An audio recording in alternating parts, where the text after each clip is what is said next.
por participar. Entiendo que es un tema bastante interesante, una coyuntura de precio de los granos bastante interesante, así que, como ustedes saben, y para los que no saben les cuento, Brassica carinata es, bueno, es lo que nos convoca hoy acá. Les vamos a contar un poco de los datos que tenemos, les vamos a contar un poco de la experiencia pasada, y les vamos a contar un poco de lo que es las novedades en cuanto a los pormenores del negocio, la certificación y demás. Brassica carinata, tratar de ser breve, un cuento que no es tan breve. Brassica carinata es un cultivo que se desarrolla con el objetivo de hacer combustibles de segunda generación, en este caso para aviones. Es un desarrollo de la empresa Agrisoma. Agrisoma desarrolla un negocio, básicamente hace el cultivo y genera la demanda por parte de un cliente. Y bueno, aquí en Sudamérica, en Uruguay concretamente, empieza a hacer farming, empieza a hacer en un acuerdo con la empresa UPM. Eso ya estuvo así 6, 7 años, creo que empezó en el 2013, 2014, después Sebastián me corregirá. Empezó a hacerse con UPM. UPM era el comprador y el certificador.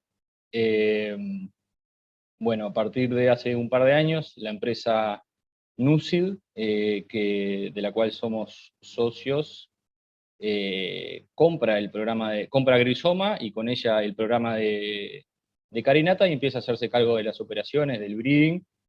Y bueno, eso es así, y a partir del año 2022, o sea, esta zafra, empezamos nosotros desde IPB a ser los encargados de llevar adelante y desarrollar el programa de carinata en Uruguay. Y bueno, por eso estamos todos acá convocados para comentarles qué es lo que estamos presentando, cuáles son las novedades, y bueno, conversar un poco desde el punto de vista técnico y de datos, lo que se ha hecho hasta ahora en carinata, lo que sabemos. Un poco es esa lo que yo quería decirles, y bueno, le paso la palabra a Tato, que va a ser un poco el que esté a cargo de moderar la charla. De nuevo, muchas gracias, y bueno, espero que les sea productivo. Antes de pasar la palabra a Tato, en el chat les acabo de dejar el teléfono mío, y los que tengan los de Mauricio o Bernardo, en cualquiera de los tres, pueden enviar las preguntas, que bueno, nosotros las vamos a recibir, y se las vamos a ir planteando a los disertantes, a Sebastián Masili y Sebastián Bravo. ¿Tá? Sin mucho más, Tato, tuya. Bueno, gracias Agustín. Bueno, buenas tardes a todos y gracias a los que están hoy acá.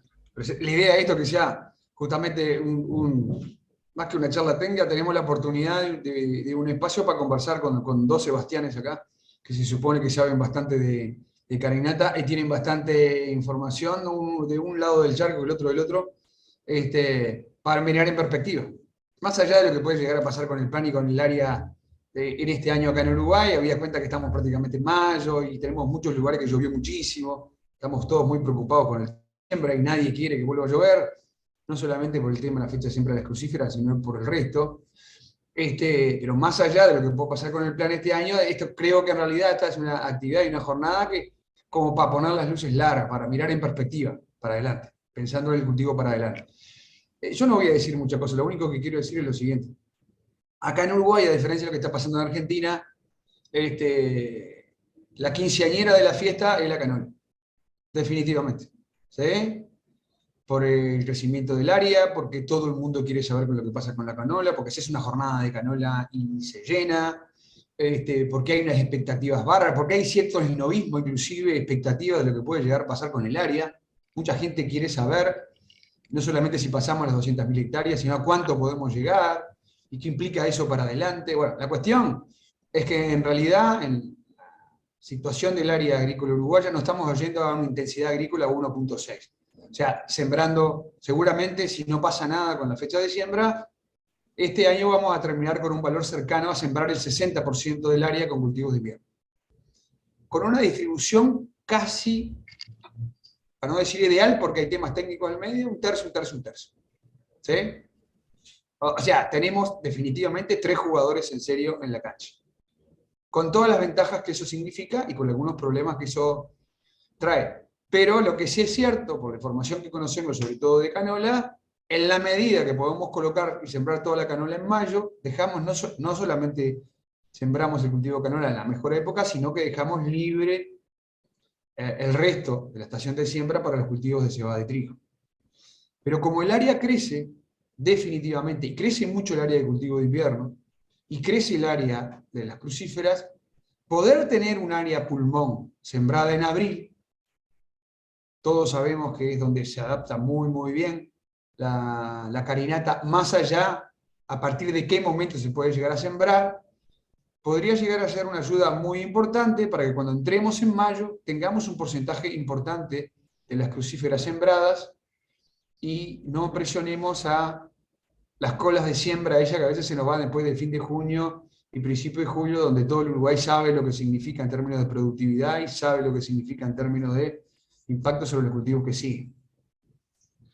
No mucho más allá de eso, la carinata tiene una gran cantidad de cosas comunes a la canola y una cantidad de cosas que las hacen muy diferentes, y es lo que vamos seguramente a tratar de ver acá, hoy, en la jornada de hoy. Así que, sin más, ya nos vamos directamente a la primera charla. Bueno, obviamente saben todos que Sebastián, trabajamos juntos en la Facultad de Agronomía hace de años. Sebastián es doctor en Ciencias Agropecuarias de la Universidad de Buenos Aires, además es especialista en cultivos de grano, también de la Universidad de Buenos Aires. Es ingeniero agrónomo, es profesor adjunto del Departamento de Producción Vegetal, de la misma cátedra donde trabajamos nosotros hace muchos años. Y además es asesor privado en manejo, diseño y evaluación de sistemas de producción agrícola, y para nosotros, para el Uruguay, es el líder y el referente en la investigación en crucíferas en el Uruguay. Así que adelante, Sebastián. Soy el líder porque hay poca gente trabajando en colza, así que eso es una ventaja y una desventaja. Bueno, hoy simplemente voy a hablar de cultivo de carinata en Uruguay. Nosotros trabajamos a través de financiación con UPM desde el año 2016 en el cultivo. En los primeros años UPM venía trabajando en 2014, 2013 con INIA, seleccionando genotipos. Nosotros cuando empezamos a trabajar, el genotipo que sembraba, que era Avanza 641, ya estaba seleccionado, elegido para las condiciones nuestras, y desarrollamos bastante el manejo agronómico para ese cultivar. O sea que toda la información que le voy a mostrar hoy es financiada por UPM en el cultivar Avanza 641, que es un poco distinto capaz al cultivar al híbrido que tienen disponible, y la tercera cosa que me voy a referir a información publicada, que hemos publicado respecto a este cultivo. ¿De qué les voy a hablar hoy? Bueno, de componente del rendimiento, ver cómo se forma el rendimiento, capaz que para manejarla no es tan importante, pero para poder entender el cultivo y las diferencias que tiene con colza es algo relevante. Vamos a ver algo de fecha y siembra y ciclo. Recién el dato decía que la fecha es abril, y bueno, vamos a discutir capaz si eso está bien, está mal, o cuándo lo podemos colocar.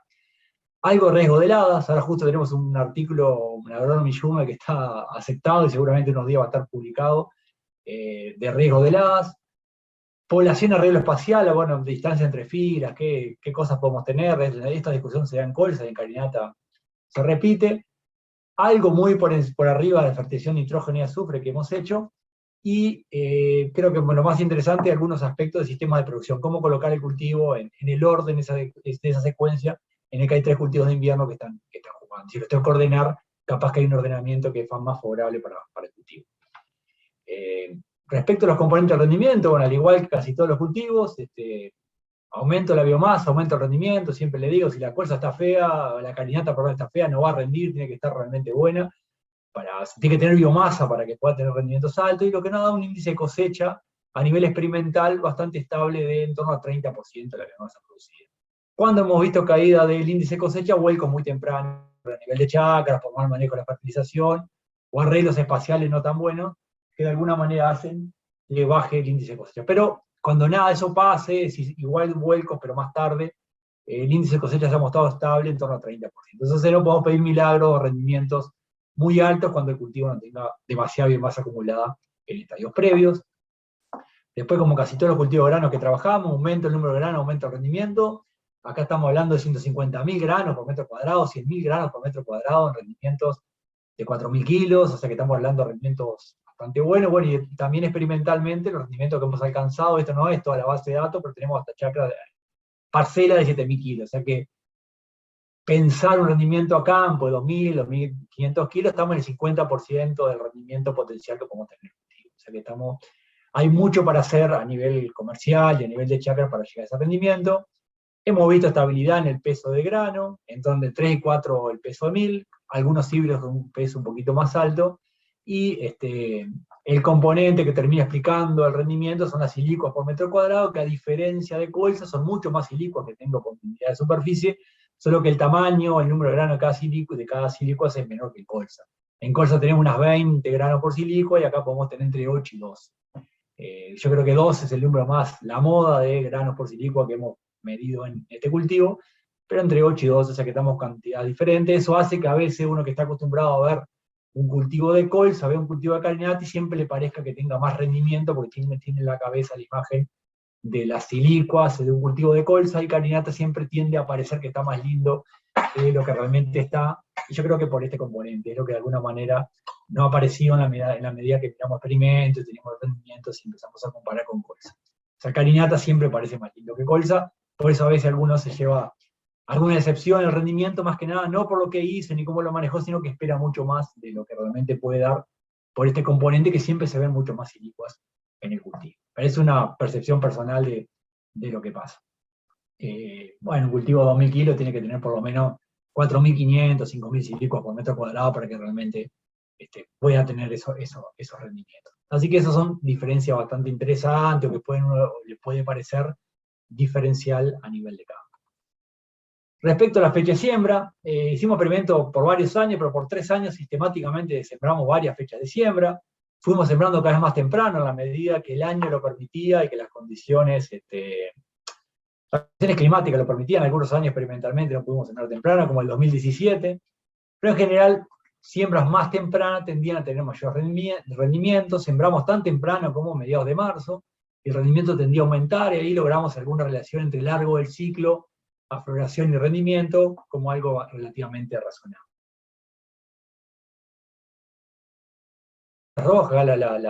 Los puntos rojos en el 2017, un año parecido como este, no sé qué se iba a pasar, pero llovía, experimentalmente forzamos una siembra, para tener una siembra en mayo, y bueno, terminó con resultados horribles. O sea, que no hubiera sido mejor esperar que hubieran condiciones mejores a sembrar más tarde que sembrar entre el barro, aún experimentalmente, esa condición. Y estos experimentos nos generan problemas cuando queremos analizar los datos, básicamente por las condiciones que fueron sembradas. Pero en general, hay una tendencia que en ausencia de heladas, siembras más tempranas deberían tener mayor rendimiento. Ahora vamos a ver que en presencia de helada el riesgo aumenta, pero eso podríamos ver.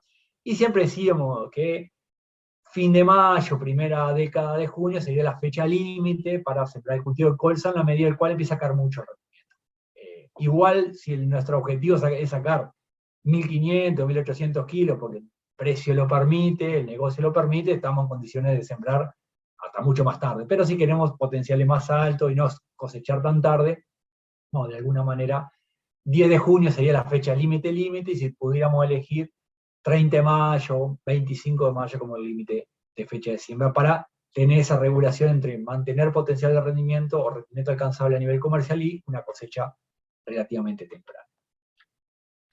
En su momento comparábamos Rivet con Avanza, porque Rivet era el cultivar más sembrado, el rendimiento, y en general, a igual fecha de siembra, iguales condiciones, Avanza o la carinata de ese momento tendría que tener mayor rendimiento. Experimentalmente siempre teníamos mayor rendimiento de carinata que de colza, en la medida que íbamos más tarde se parecían bastante mal los rendimientos, y eso porque vamos a ver que el ciclo se parece mucho. Si yo siembro mitad de junio, fin de junio, los ciclos son casi iguales.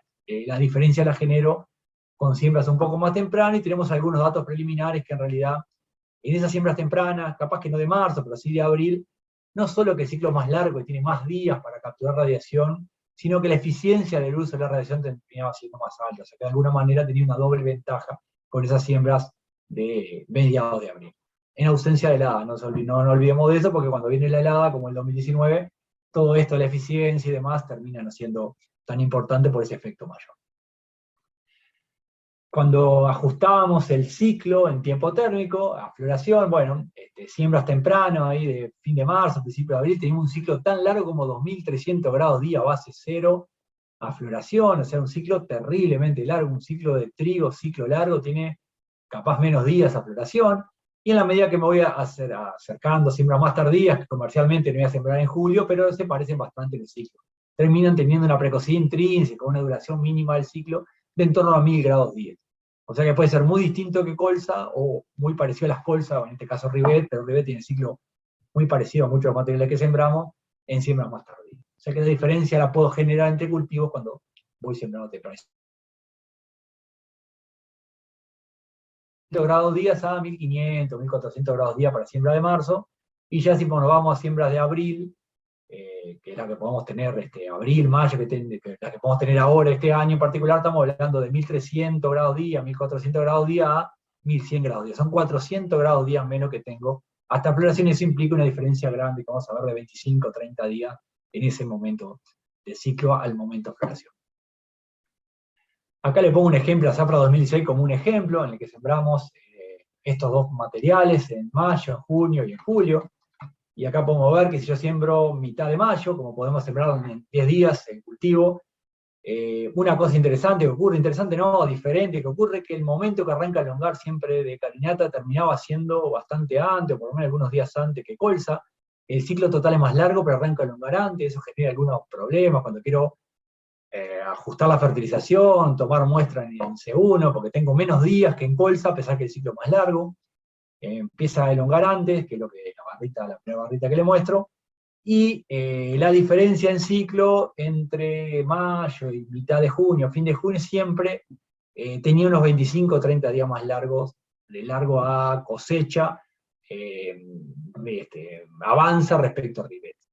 Acá siempre hago el cuento, el comentario, que bueno, carinata tiene la ventaja que los pájaros no les gusta, no se la comen, y experimentalmente eso es un problema, porque a la colza sí se la querían comer.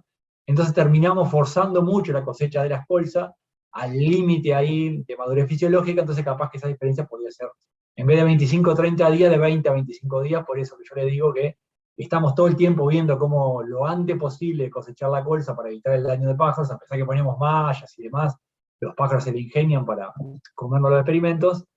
Y carinata, como no tiene licencia y no se la comen los pájaros, nos daba una libertad mucho más grande de cosecha.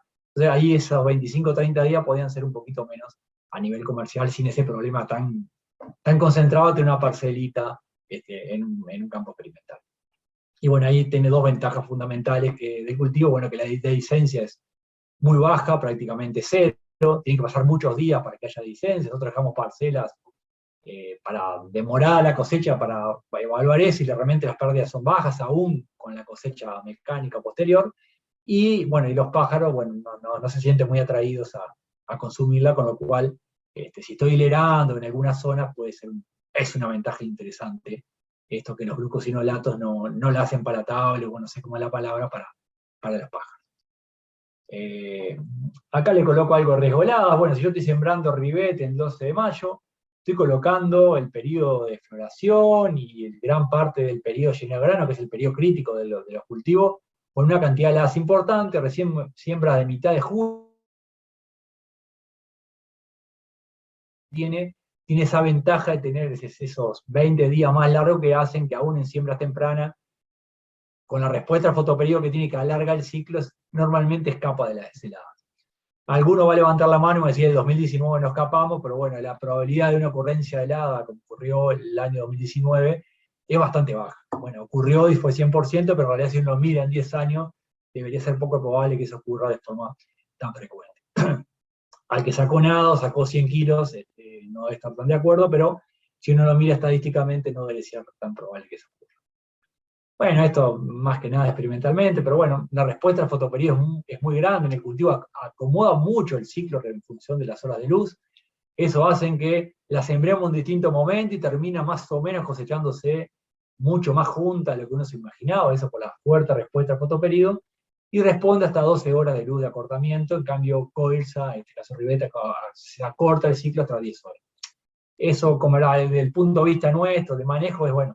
La carinata va a ajustar mucho el ciclo en función de la fecha de siembra, y de una forma muy importante. Es muy sensible al fotoperiodo y cambia mucho su duración en función de eso. Como yo le decía, puede durar 1600 grados días o 1000 grados días cuando se limita el periodo de floración. Siempre me hago la cuenta en base cero. Hago la aclaración base cero porque, bueno, si uno mira datos de Estados Unidos, de alguna zona, como tiene temperaturas muy bajas en ese periodo, funciona mucho mejor una temperatura base de 4,5. En las condiciones nuestras cambia el valor absoluto, pero no tiene demasiada relevancia ese factor.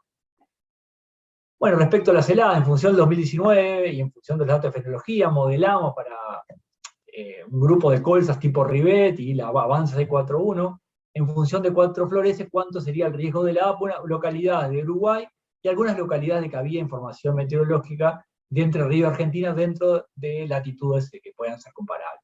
Y ahí separamos, la primera cosa rara es que no encontramos un arreglo espacial, dice, bueno, esta localidad con estas que están juntas tienen el mismo riesgo de helada, no encontramos una relación espacial muy clara, pero sí separamos 2 grupos de ubicaciones, las que están en rojo, que son las menos riesgosas, las que están con al revés los colores, las que están en celeste son las que tienen un poquito más de riesgo. O sea, Mercedes, en la casilla de Mercedes, no quiere decir, tuvo mucho más riesgo de helada, Trinidad igual que Paysandú, Colonia, Yuma. Bien, entonces, contamos 2 tipos de heladas, una helada de 0 grados o una helada de -2, y uno puede elegir en función de la fecha de siembra que elija, cuál es el riesgo, la probabilidad de que ocurra 1, 2 o 3 heladas. Una helada seguramente no me va a dar nada, 2 heladas seguramente tampoco, y 3 heladas seguramente es lo que yo tengo que mirar para ver cuánto riesgo tengo. ¿Por qué pusimos igual 1, 2 o 3 heladas? Porque en realidad el periodo de alta temperatura puede ser bastante grave, y bueno, hay un problema de aclimatación, y la carinata, por la información que tenemos, se aclimata y se aclimata mucho más rápido, entonces a veces no es tan grave la baja temperatura, sino el periodo que tengo 25 grados, como pasó en 2019, 4 o 5 días de 24 o 25 grados, un día de 0 grados Celsius, y eso le genera un impacto bastante grande. Fisiológicamente la planta no estaba preparada para que venga el frío, y siempre estaba preparada para crecer a una alta tasa de crecimiento como las temperaturas previas. Y eso es algo que pasa a nivel local y a nivel regional, no es un problema que tengan en otras partes del mundo, esas variaciones tan grandes en el periodo crítico. El periodo crítico es ahí 100 grados día después que arranca la floración, hasta 400 grados día. Entonces podemos ver para carinata, por ejemplo, una helada de -2 grados, que yo lo que miraría para sembrar, si yo estoy sembrando en mayo, según el grupo que estoy mirando, puedo tener un 25% de probabilidad que me caigan 3 heladas, o sea que el riesgo es bajo, y si estoy en la zona más complicada, según este trabajo, puedo tener 50, 60% de riesgo. Es un riesgo bastante bajo. En cambio, si miro colza, los riesgos son más altos. Tengo un riesgo bastante más importante de la ocurrencia de helada. Bueno, esta información va a estar publicada en unos días, no puedo poder de alguna manera no saber si le va a ocurrir en helada, pero elegir informadamente en función de la fecha de siembra para estos 2 tipos de ciclos de cultivares, cuándo va a estar ocurriendo, qué riesgo voy a estar asumiendo en función de la fecha de siembra. Creo que lo más interesante es que siembra de mediados de abril y hasta mayo en carinata, el riesgo de tener heladas importantes son bajas. No es 0, por eso que yo le digo de la desaclimatación y desaclimatación que ocurren por los periodos de alta temperatura, que es el problema que seguramente por el cambio climático ocurre de forma más frecuente y no tenemos muchas cosas para manejar. Otro aspecto interesante, bueno, que se discutía al inicio, bueno, ¿qué población sembramos? Cuando uno miraba la información de Estados Unidos era un poco contradictoria en esos años de la población y distancia entre fila. La información que nosotros obtuvimos es que, bueno, el rango de población al cual responde es altísimo, la población no sería un problema, a nivel comercial es mucho más importante la cantidad de lugares sin planta que puedan ocurrir, al igual que colza, que el arreglo que la población, y el arreglo espacial, la distancia entre filas era mucho menos importante que en colza. O sea, ¿se acuerdan que, bueno, se acuerdan? Los que han visto alguna charla mía o han leído algún trabajo en colza, hemos visto hasta 40% de pérdida de rendimiento potencial por sembrar 19 a 38, vamos a ver que la pérdida de rendimiento es bastante más baja, pero igual hay. Aún sembrando temprano, siembras a menos distancia tienden a tener un mayor rendimiento. Y acá empieza toda la discusión con qué máquina sembraste. Bueno, eso no la tengo a la respuesta, simplemente era poblaciones controladas, distancia entre filas diferentes. Y no hay calidad de siembra, siempre siembro con las mismas sembradoras. Pero bueno, uno puede ver un rango grande de poblaciones, lo que sí, no hemos visto interacción en este rango de población hasta 130, 140 plantas por metro cuadrado, población buena, terminan normalmente volcando, o por lo menos acamando de alguna manera, eso es inevitable, no lo regulamos con la población, pero sí poblaciones más altas, no digo 140, pero por lo menos en torno a las 90, 100 plantas por metro cuadrado, desde mi punto de vista facilita mucho más la cosecha, porque tamaño de tallos son mucho más homogéneos, más fáciles de cosechar. Si tengo poblaciones muy bajas, se generan problemas. Tengo tamaño chirca, siempre jorobamos el tallo, entonces tengo no pérdida de rendimiento, pero sí algunas complicaciones desde el punto de vista mecánico de la cosecha. Por eso mis sugerencias son poblaciones un poquito más altas, no ir a la población más baja. Si me queda más baja no pierdo rendimiento, pero sí tengo que pensar algún problemita extra cosecha. Por eso decíamos que entre 80 y 100 plantas podría ser una población objetivo que yo debería prever. Bueno, acá son para los 3 años que hicimos experimento de arreglo espacial, entre 2016 y 2018, 17 y 34, probábamos en la distancia que teníamos en el MAC, bueno, con la máquina que teníamos, siempre con 60 plantas por metro cuadrado, o 60 o 70 plantas en función del año, que es la población que dejamos fija siempre. Si pueden ver la barrita amarilla, tiende a tener mayor rendimiento que la barrita verde, o sea que menor distancia, la población controlada tenía ventaja en el rendimiento. Y bueno, ahí pueden ver la variabilidad que hay entre años, y bueno, acá siempre avance, el segundo era el material promisorio del momento, que bueno, hoy no sé si Nugit o la que están promoviendo es alguna de esas, pero bueno, son un material promisorio que había en cada año que se estaba evaluando.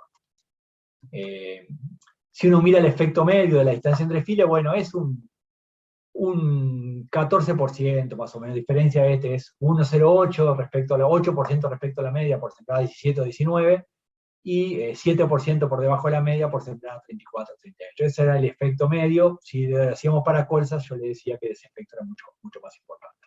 Lo cual seguramente está aplicado por el largo del ciclo, de otras características que estoy evaluando. Una cosa que pasó de forma frecuente, esto es un solo experimento, una tesis del 2018, pero normalmente hay una pérdida importante de planta. Cuanto más planta yo lograba temprano, pero más planta, en este caso habíamos arrancado con 130, 140 plantas por metro cuadrado, la pérdida de planta era importante. En promedio se pierde entre 15 y 20% de planta de forma indefectible. Entonces yo tengo poblaciones muy por encima de las 120 plantas, es un problema también porque se van a morir, y como pueden ver acá en el eje de las X, esto es C1, inicio de elongación, se mueren tarde, la pérdida de plantas tardía, y eso de alguna manera impacta bastante el rendimiento, porque se me están muriendo plantas muy tarde que ya consumieron recursos y compitieron con otras plantas de forma importante. Por eso, es verdad lo que yo le digo, subir un poquito la población, pero siempre el riesgo de pasarse está presente con este problema de mortalidad tardía y pérdida de rendimiento asociada. Y el tercer grupo de trabajo de una tesis, pero nos daba bastante parecido. Yo siembro menos plantas y la implantación es mayor. Si yo tenía una población objetivo de 30 plantas, logré una implantación del 80%, cuando tenía 90 plantas de población objetivo, no quiere decir que sembré 90 semillas, sino que sembré 90 más un porcentaje de implantación asociado en torno al 50%, más la germinación que tenía, bueno, la implantación fue el 50%.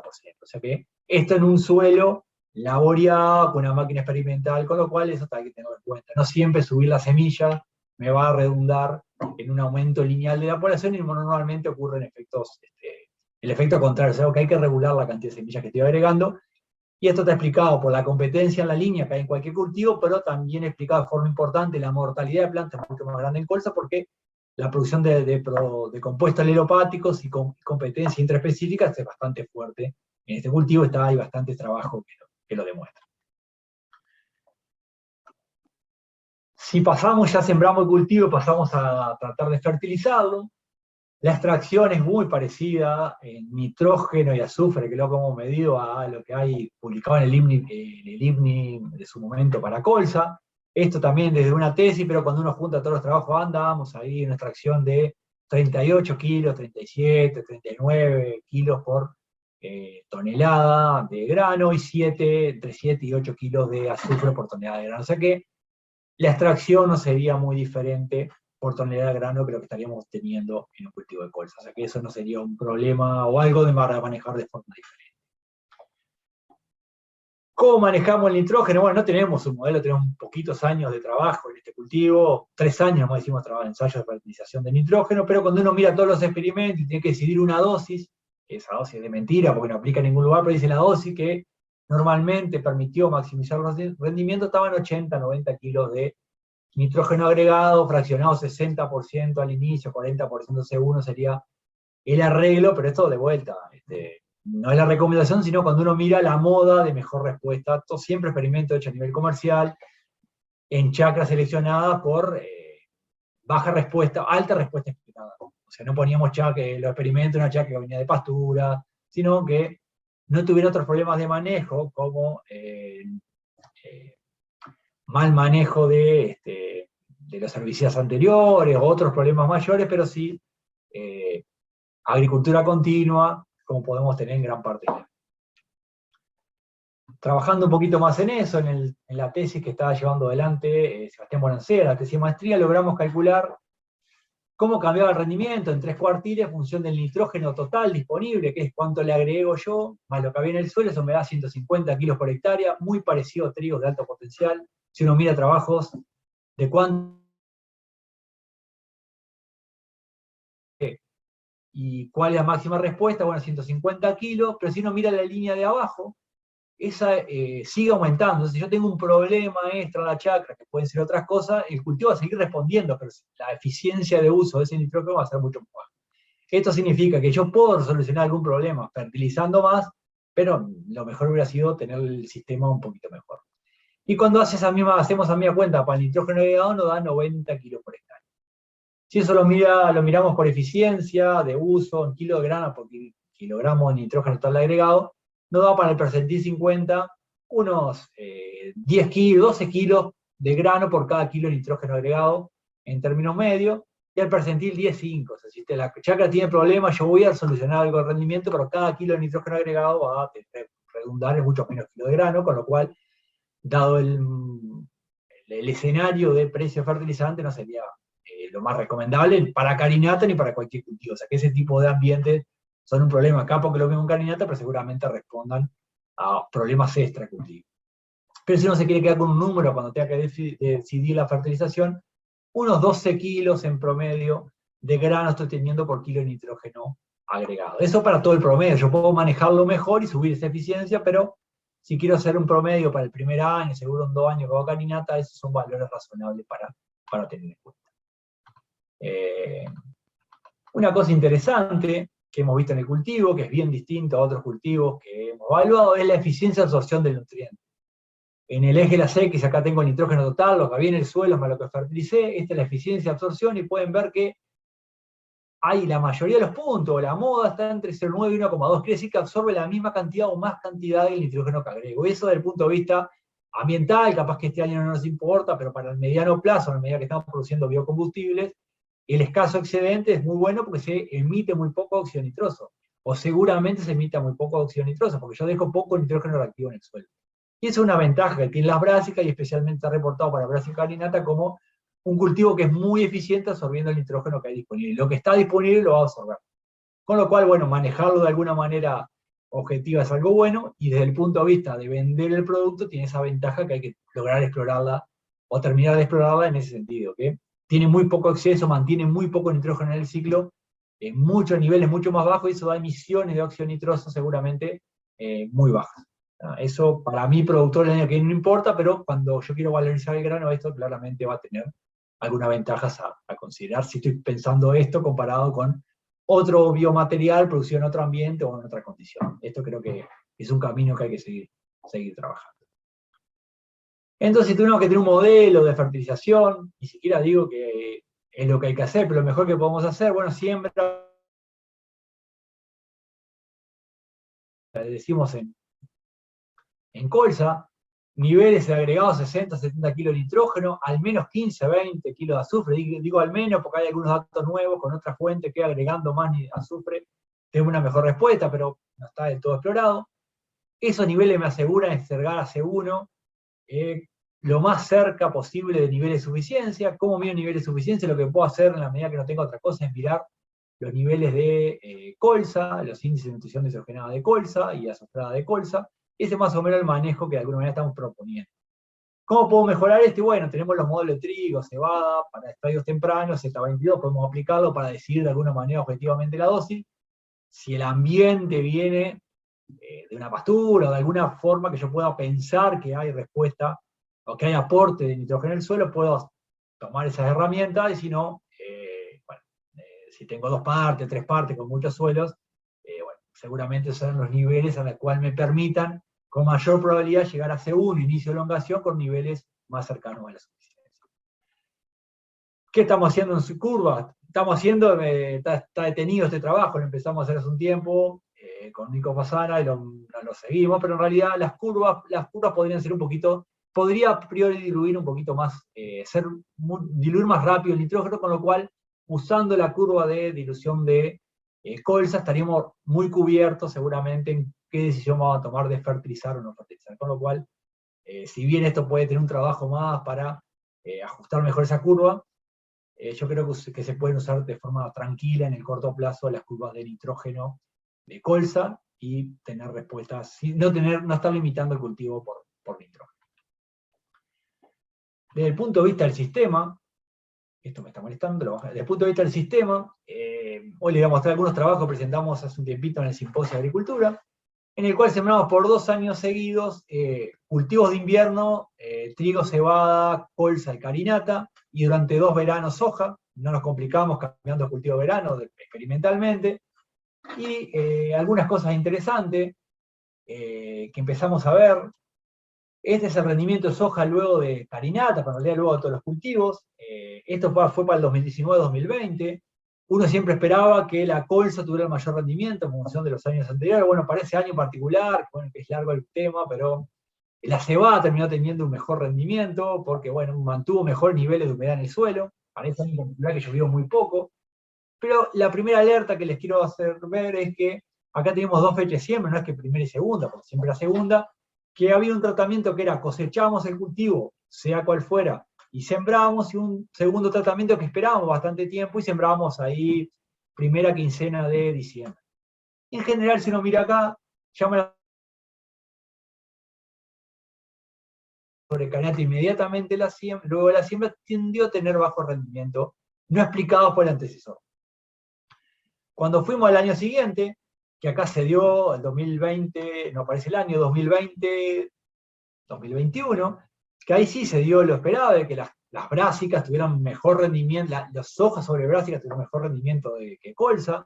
De vuelta se dieron algunas cosas interesantes, pero de vuelta carinata tendió a estar en la cola de los rendimientos de soja. Entonces, bueno, no tenemos, el experimento no era para esto, en realidad queremos demostrar que los cultivos de brásicas tenían una ventaja, pero si bien repetimos una cantidad de veces que en las condiciones nuestras uno espera efecto lelopático de las brásicas sembradas inmediatamente, para carinata yo abriría un signo de interrogación, porque en los 2 años que tengo experimentos, más algunos datos de chacra, podrían haber algún problemita con siembras muy encima de la cosecha. Bueno, eso estamos pensando de cultivos de brassica que rindieron arriba de los 3.000 kilos, con una cantidad de biomasa y rastrojos de carinata importante, que bueno, eso puede explicar los niveles de alelopatía. No puedo asegurar que la alelopatía, pero sí abrirle ese interrogante que en colza decíamos que no había problema para los rendimientos que estamos teniendo. Rendimientos altos de carinata, quizás había que esperar nada, ¿no? Es una lluvia, un periodo a partir del cual se puedan esos productos alelopáticos degradar. Se degradan muy rápidamente, están en el rastrojo y rápidamente eso, rompen las vacuolas y terminan tiene una vida media bastante corta. Pero sí, yo sembré en seco, sin lluvias encima del rastrojo, puedo estar generando en el corto plazo algún problemita.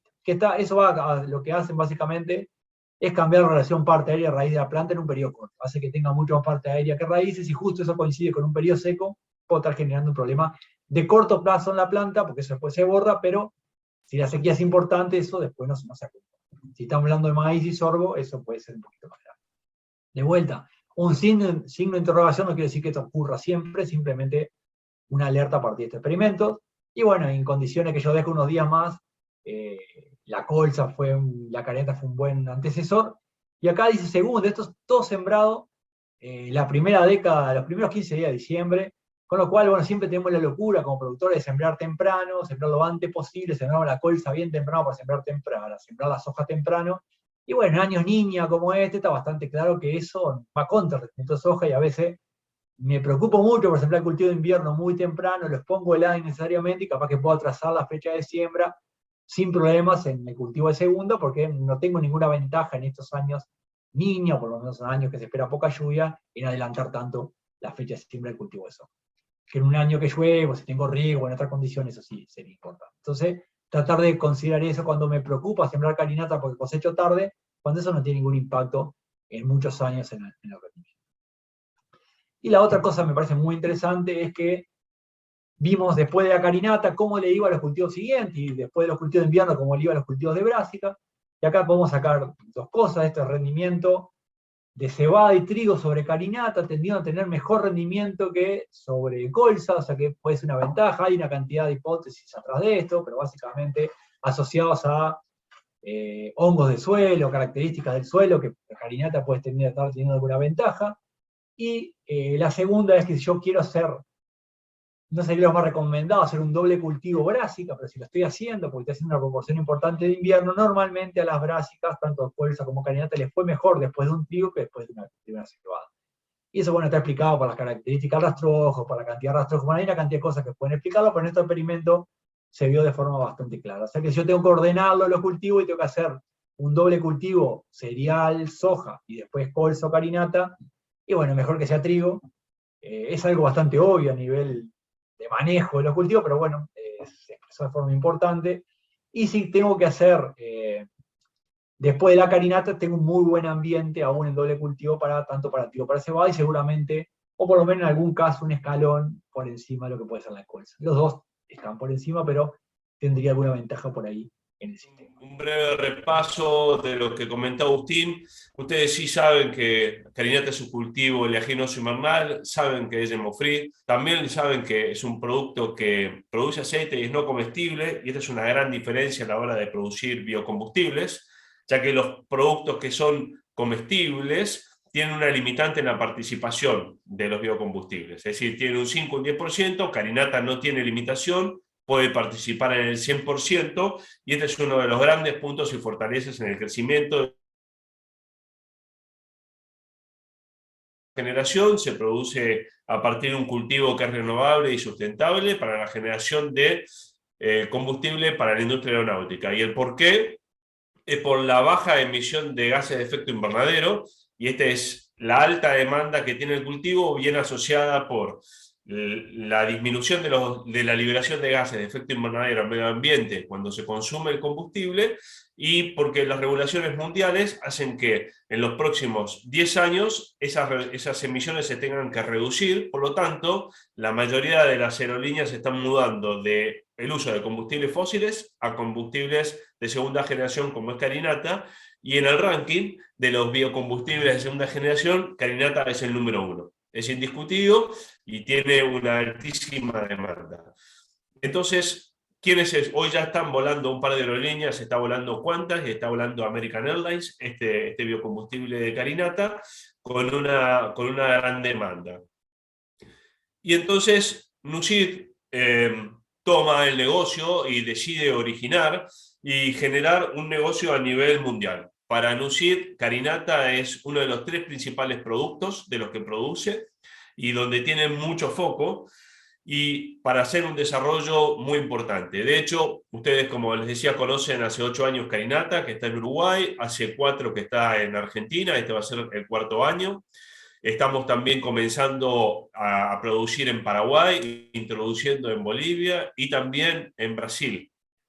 Todo esto tiene un porqué, esto que les contaba anteriormente de la mirada de Nucid importante, y porque también en el último año nosotros terminamos de cerrar un acuerdo con BP, con Beatrice Petroleum, porque ellos son los que van a estar consumiendo o direccionando, manejando el biocombustible a nivel mundial. Entonces, Nucid tiene un foco en todo lo que es originación, genética, desarrollo, el crashing, y BP va a hacer toda la parte de comercialización de biocombustibles, con lo cual tenemos una altísima demanda insatisfecha por delante y para abastecer. Entonces Nucid pone foco y empieza a generar desde Sudamérica, desde nuestra región, hacia el mundo un biocombustible distinto. De hecho, este año también en Estados Unidos vamos a estar comenzando las primeras 6.000 hectáreas de producción de carinata, todos apuntando al mismo lugar. Y esto que yo les contaba, que para Nucid carinata es uno de los cultivos principales a nivel mundial, hace que pongan mucho foco en el desarrollo, pongan mucho foco en las herramientas y en cómo podemos desarrollar el cultivo. Genera entonces un programa específico que está para la región de Sudamérica, para que sean materiales 100% adaptados a nuestra región, que está en Venado Tuerto, en Argentina, y tiene como foco incrementar el rendimiento para toda la región, mejorar ese comportamiento al frío, trabajar sobre el ciclo, reduciendo el ciclo en días de madurez, tratar de hacerlo lo más posible, si se quiere, como una colcha, para dar oportunidad para un cultivo de segundo implantado en fecha más temprana. Incrementar, obviamente, el porcentaje de aceite, y estamos trabajando en tolerancia a herbicidas, como puede ser niazolinona silicata. Entonces, con este foco, solamente les voy a mostrar el último año, pero para que ustedes puedan ver la distribución que está abarcado tanto en la región o en Argentina como en Uruguay, en las regiones de análisis donde nosotros estamos mirando los productos que están hoy comerciales, los productos en nuestro pipeline, nuestra línea de producción, los productos que están comerciales, los productos que están precomerciales y los productos que están todavía en desarrollo o en evaluación. Para que ustedes consideren, nosotros este año estamos lanzando, que es fruto de todo este trabajo, de toda esta investigación, de todo este desarrollo, el primer híbrido de Carinata. Y ahí esto es un gran diferencial con lo que habitualmente teníamos. Estamos presentando el primer híbrido, que es Nugget 400, además de todo lo que implica pasar de una variedad a un híbrido, además del vigor, además de la estabilidad, además del nacimiento, además del desarrollo. Nugget 400 tiene una ganancia en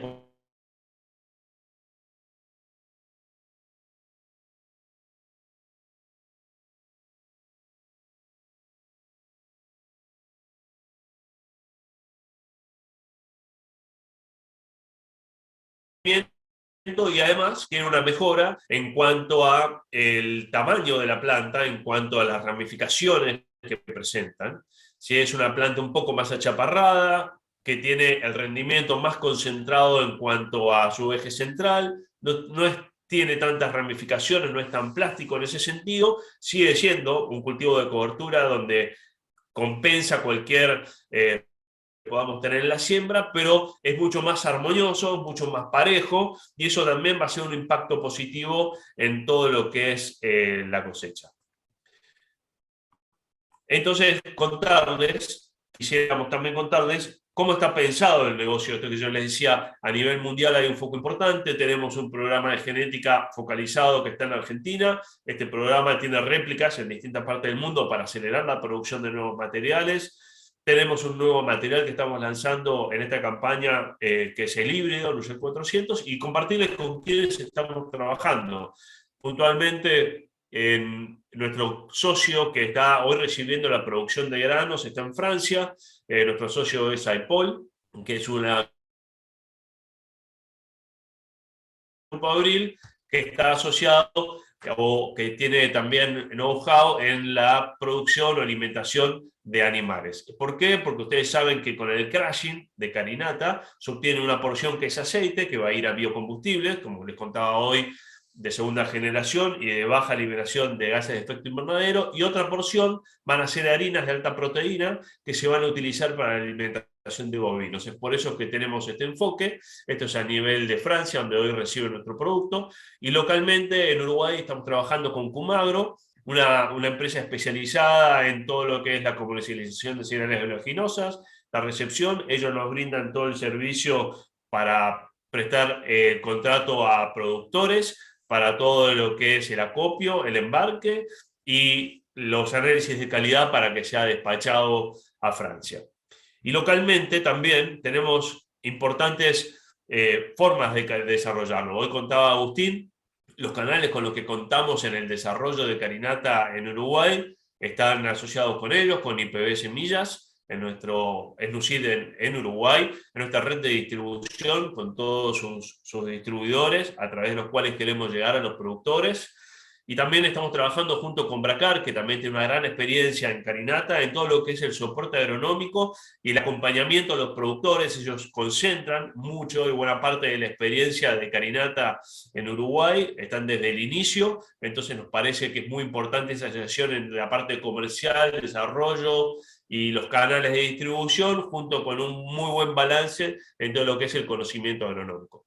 Algo muy importante, que quizás es muy distinto a como estaba planteado con anterioridad, es la certificación. Este es un punto clave porque sabemos que Carinata es un producto que es certificado RSB y necesitamos cumplir con esta certificación para hacer la exportación a Europa. La diferencia está basada en que nosotros adaptamos esta certificación al cultivo de Carinata. Es decir, la certificación RCB es muy amplia, comprende muchas aristas, tiene muchas miradas, pero lo que decidimos o lo que se decidió desde NUCID es hacerla bien acotada y enfocada al cultivo, de manera a hacerla más ágil, más específica, de menos requerimientos y más fácil de cumplir y generar todos los estadios sin inconvenientes.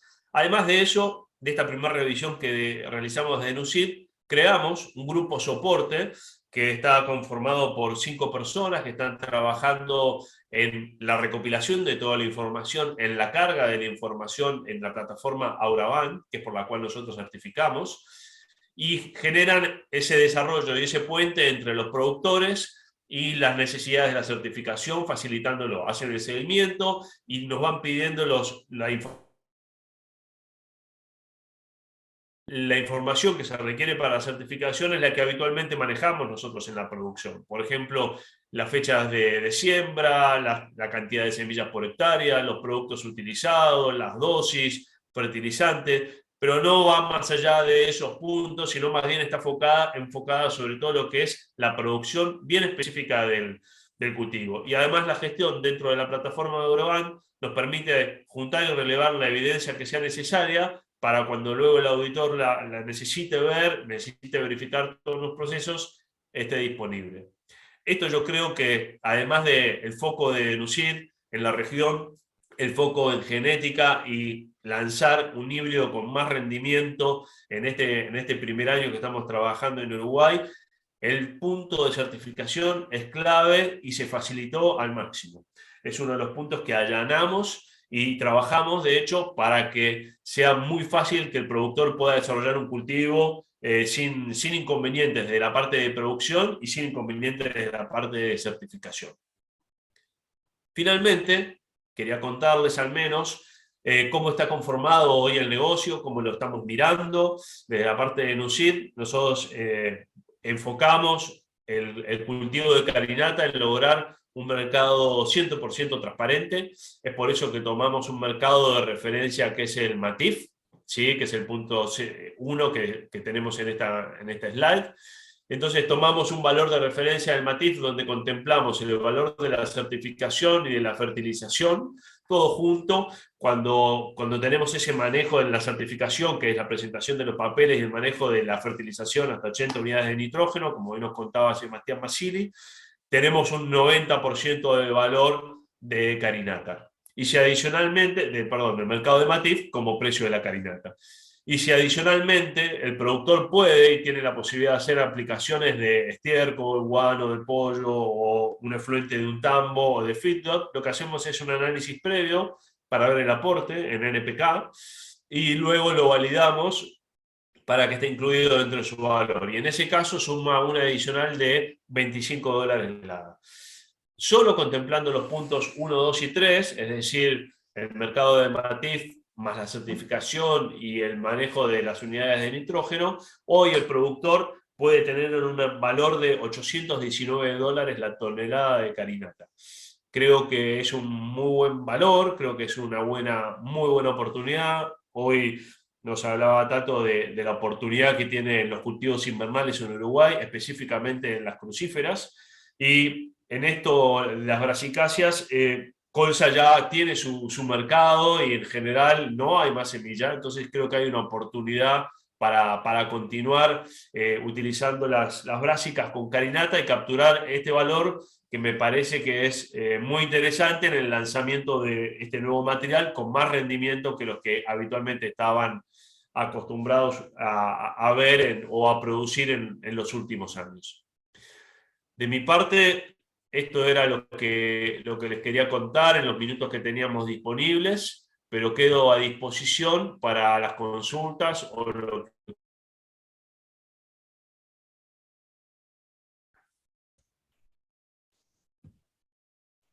Agustín, ¿estás por ahí? Estamos esperando. No sé si usted está vivo o no. Está vivo, usted. Estoy. Bueno, tenemos una cantidad de preguntas relacionadas al manejo que vamos a tratar de resumir. ¿Sí?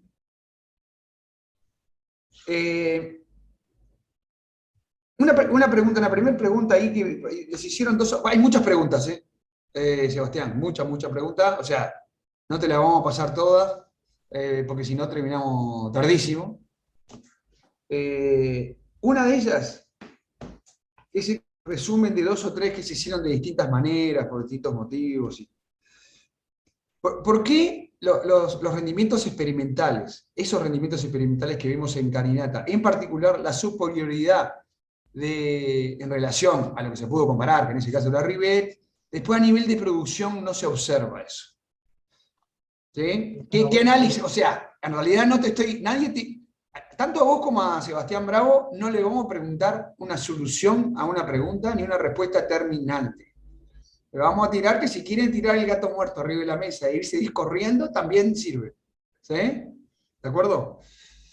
Es una excelente pregunta y amerita un proyecto para responderla, porque en realidad siempre fue superior experimentalmente. Yo me quedé encantado los primeros años cómo rendía, lo fácil que era manejarlo, y después vamos al campo y los rendimientos... yo creo que hay 2 temas. Uno, de vuelta, no sé si es verdad, pero mucho más sensible a herbicidas. O sea, una colza a veces no te enterabas del problema, la carinata te comía un garrón de hace 2 años atrás. Nunca llegamos a probar que era herbicida, pero sí, el análisis era ese. Yo creo que hay una sensibilidad más grande, por lo menos de Avanza, porque esto es material dependiente, a los herbicidas. Se veían cosas rarísimas en el campo que no entendías por qué eran. Eso es una. Después, los huecos que pasan en colza también pasan en carinata y terminan generando ese problema. Y después creo que la cosecha fue el problema más grave que tuvo la carinata, o el que tiene la carinata a nivel comercial. La gente se aburre de cosecharla más que nada, o sea, hubo un problema de cosecha, entonces se deja para el final y bueno, y ahí creo que hay una pérdida importante en el manejo de la cosecha. Yo creo que manejando poblaciones más grandes y seleccionando un poquito mejor las chacras, creo que hay un problema. Y si es verdad, o sea, que creemos que tiene una mayor tolerancia a frío, creo que ahí es el tercer punto que hay.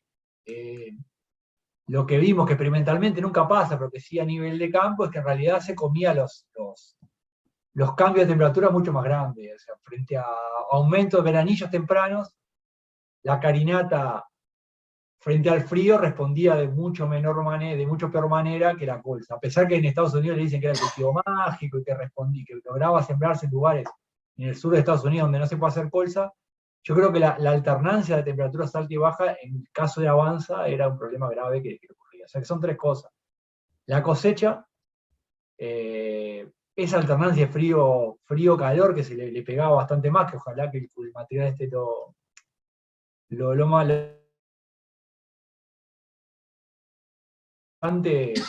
marcaba todos los restos de herbicidas que había en el campo. De vuelta, ninguna probada científicamente, toda pálpita.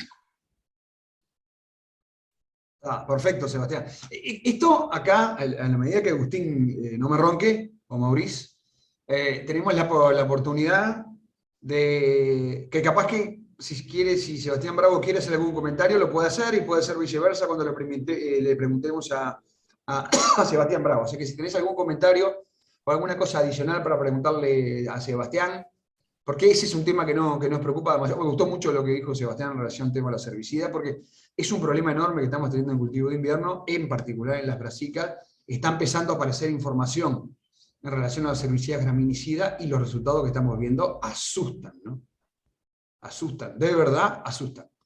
Más allá de la fitotoxicidad subclínica, de la clínica, la que se ve, ¿sí? Que se va rápido, la que resta después, se ven cosas. Y uno ve que frente a los problemas de malezas resistentes, en realidad lo que vemos es una bajajá con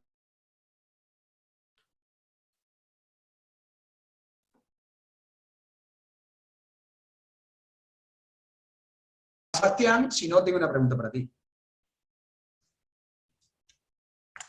Yo lo único que puedo agregar, que tuve la oportunidad de ver el híbrido versus Avanza, el híbrido Russell 400 versus Avanza, el en distintos ensayos. El año pasado ya estuvo a nivel productor en Argentina, con manejo particular de ellos y sembrados desde el norte de Entre Ríos, La Paz, hasta el norte de Buenos Aires, ruta 8, para tener una idea, Pergamino, Colón, esa zona.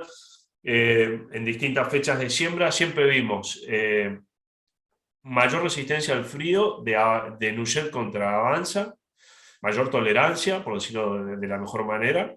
Eso lo vimos como importante y es uno de los puntos de selección del programa, o que yo les contaba y les mostraba.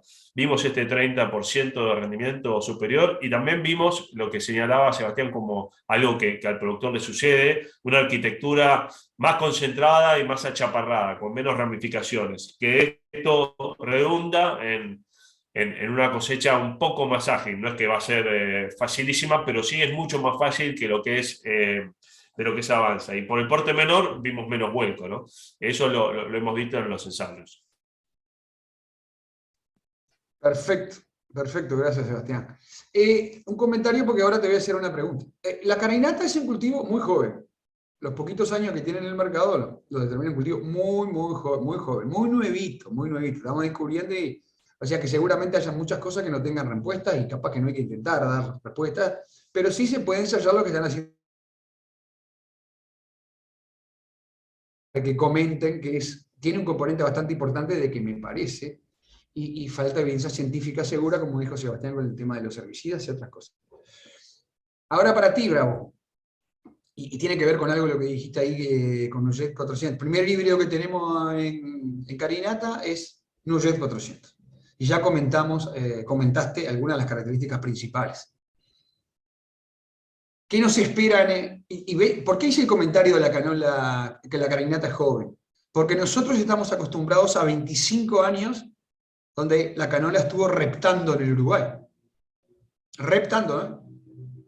Empezó en la época de los 90, en el litoral centro del país, más al sur de Mercedes para el lado de Dolores, después crecía un poquito, llegaba a 108.000 hectáreas, después bajaba, y hasta que no llegó 2014-2015, y no se resolvieron una cantidad de problemas y otra cantidad de condicionantes, la canola en Uruguay no existía. Bueno, y por la vía de los hechos, hoy lo que pasa en Uruguay no está pasando en Argentina. Entonces, puede pasar que nos lleve un tiempo largo, pero da la impresión que viene más rápido en cuanto a la generación de información, porque también tuvimos un periodo muy largo en carinata donde se generaba poca cosa. Bueno, por eso Sebastián Massili, cuando empezó, fue el que agarró la posta y empezó, y sí, bueno, sí, es el líder, se es solo, pero en definitiva tenemos mucha información generada para canola en Uruguay. Entonces, ¿qué tenemos que esperar en cuanto a los cultivares? Si no hablo de las variedades, hablo de lo que se viene de los... Tenemos que esperar en el corto plazo en cuanto a los híbridos de carinata que pueden estar por venir. Perfecto, coincido en que es un material muy joven, un cultivo muy joven en el cual estamos aprendiendo, es mucho la casuística, el desarrollo de lo que vamos viendo en el campo, pero sí hay un muy fuerte compromiso de parte de NUCIP. Yo le digo que para que llegue un híbrido al mercado de carinata, por detrás en el camino han quedado en el orden de los 40 competidores. Es decir, que en la misma fila había 40 híbridos que estaban para lanzar y solamente uno fue lanzado. Y se elige por las características más balanceadas desde lo agronómico, desde el rendimiento y desde el aceite. Mirando un poquito hacia adelante, nosotros vemos que en ese programa hay al menos 4 híbridos. Este año los estamos ensayando, que están como experimentales, que están haciendo el mismo camino que hizo Nugget el año pasado. Está ya en manos del productor, como parcelas, como experimentales, para evaluar y terminar el lanzamiento. Lo que podemos esperar es que en el mediano plazo vamos a estar encontrando o presentando híbridos ya adaptados más por regiones, ya pensando más en la necesidad de cada lugar, por temperaturas o por ciclo, o por el desarrollo, o por el porte, digamos, vamos a empezar a de los materiales y siempre buscando rendimiento, ¿no? Buscando esa posibilidad de estar creciendo, pero no solamente es rendimiento, sino es todo el valor que hay por detrás. Las brásicas ustedes lo conocen mucho mejor que el lado argentino, saben todo el valor que tiene en cuanto a suelo, en cuanto a raíces, exploración radicular, todo lo que aporta de de materia seca, así que creo que hay mucho todavía por aportar. Es un cultivo nuevo que tiene mucho por dar. Ahí específicamente, yo tengo una pregunta ahí cortita, para que hagas un comentario bien cortito, porque ahora le voy a pasar la palabra a Sebastián, a ver si quiere hacer un comentario o te quiere hacer una pregunta. Bueno, esto de Sebastián y Sebastián. Es difícil, ¿eh? Se van acomodando entre ustedes y, bueno, y van saliendo. No, específicamente, más que el potencial, los cambios que podemos esperar en el corto plazo, de dos temas que nos preocupan mucho a nosotros, que es el largo del ciclo y el comportamiento frente a vuelco. Bueno, en cuanto a largo de ciclo es uno de los puntos. Yo les contaba hoy que es rendimiento, ciclo, tolerancia al frío y atrás viene todo lo que es la tolerancia a herbicidas, ¿sí? Midazolinores. Así que esos son los drivers, las guías para generar nuevos materiales. Ese es el foco. Los que vayan cumpliendo con esos estadios van a ir avanzando. Y en cuanto a vuelco, nada, nosotros no hemos visto tanto vuelco como por ahí lo he visto sí en Uruguay, que la planta es mucho más exuberante. A nosotros no nos llueve tanto durante el invierno, es más bien seco, entonces el cultivo queda dentro del 1,60 m, no queda tan exuberante, y salvo las siembras muy, muy tempranas, aquí temprano puede ser marzo, no vemos ese vuelco, por lo menos hasta el momento no ha sucedido, pero sí se trabaja desde la genética. Sebastián, ¿alguna No, pregunta? un comentario cortito nomás de esto es que gran parte de la mejora va a venir porque se siembre más. En realidad uno hace experimentos, tiene las grandes líneas, pero el trabajo de los técnicos en el campo creo que son los que le terminan encontrando la vuelta a los detalles que uno en la estación experimental no lo puede ver. Yo creo que haya Argentina bastante área va a ayudar a que mucho más gente empiece a tener detalles, el ajuste fino de manejo que hace falta. Entonces me parece que eso está bueno. Yo siempre hago el cuento que hace 2016, nosotros teníamos experimentos de fertilización y si yo iba a todas las chacras y sumaba, no sé, seguía 3.000 hectáreas, sumando la hectárea no del experimento, sino el área de la chacra, o 2.500 hectáreas. Entonces trajeron una técnica, una agrónoma de Estados Unidos, a enseñarnos carinata, agrisoma en aquel momento, y bueno, me estaba explicando, y en un momento le pregunté cuánta área seguía 100 hectáreas, o sea, de la experta seguía, pero no digo que esté mal, simplemente que realmente no había desarrollo al cultivo, o sea, era muy poquita área y muy poca gente pensando en el cultivo.